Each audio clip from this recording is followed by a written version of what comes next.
खुलुमबाय आंनि मुलुगनां बड' निउस चेनेलाव गासैखौबो गोसो गोथारै बरायहरनाय जाबाय। बे समाव आं नोंथांमोननि सिगाङाव फुंबिलिनि मोननैसो खौरां लाना फैलायबाय। अन्नानै भिडिअखौ जोबजासिम फारि फारि नायलांदो।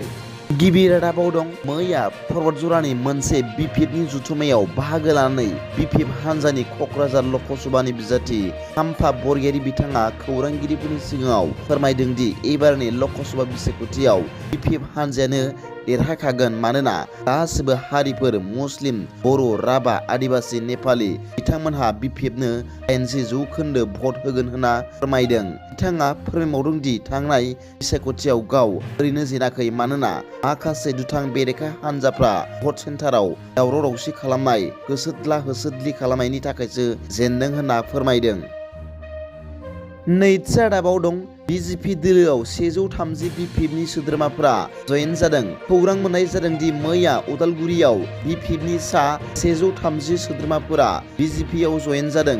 बिपिएफनिफ्राय बिजेपिआव जयेन जानानै सासे सोद्रोमाया फोरमायदों दि बिथांमोनहा बिजेपि सरकारनि मोजां खामानि मावनायखौ नुनानै मोजां मोनदों मानोना आसामनि बिजेपि सरकारा लाइमोनफोरनि थाखाय गोबां साख्रि फोसावदों। देग्लायबो 25,000 साख्रिनि एडभार्टाइजमेन्ट फोसावदों। आसामनि मानाव गेदेर डक्टर हेमन्त बिश्व शर्मानि दैदेननायावनो अरुणोदयनि स्किमबो जादों आरो गोबां मोजां जौगाखांनाय खामानि मावनायखौ नुनानै बिजेपि राजखान्थि हानजायाव जयेन जादों होनना फोरमायदों।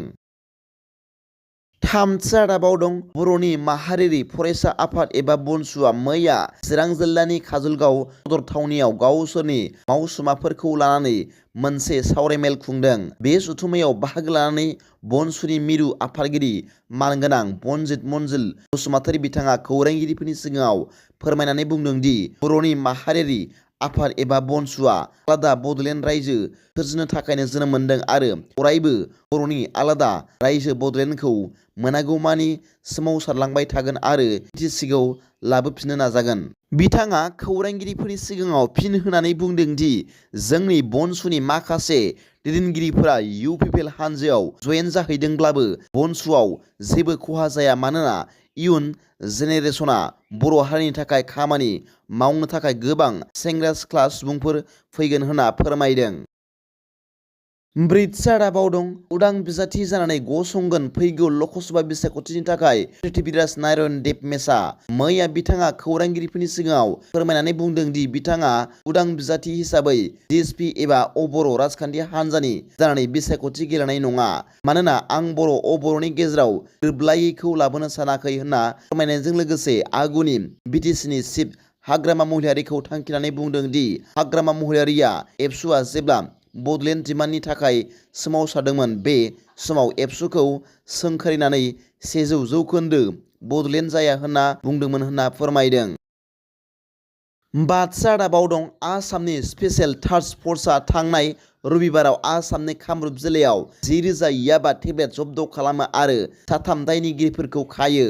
मोनसे रायजो गेजेरारि मुलि गोरोबथानि थि इनपुटनि सायाव बिथा खालामनानै STFनि हानजाया मोनसे सिग्रोमनाय खालामदोंमोन जायनि उनाव बिसोरो 10,000 याबा टेब्लेटफोरजों लोगोसे रङियायाव गंसे गारिखौ होबथादोंमोन। बे आसाम पुलिसनि खामानि मावनायखौ आसामनि गिबि मन्थ्रि मानगोनां डक्टर हेमन्त बिश्व शर्मा बिथाङा माइक्र' ब्लगिं एक्सनि गेजेरजों बाख्नायदों होनना मिथिनो मोन्दों।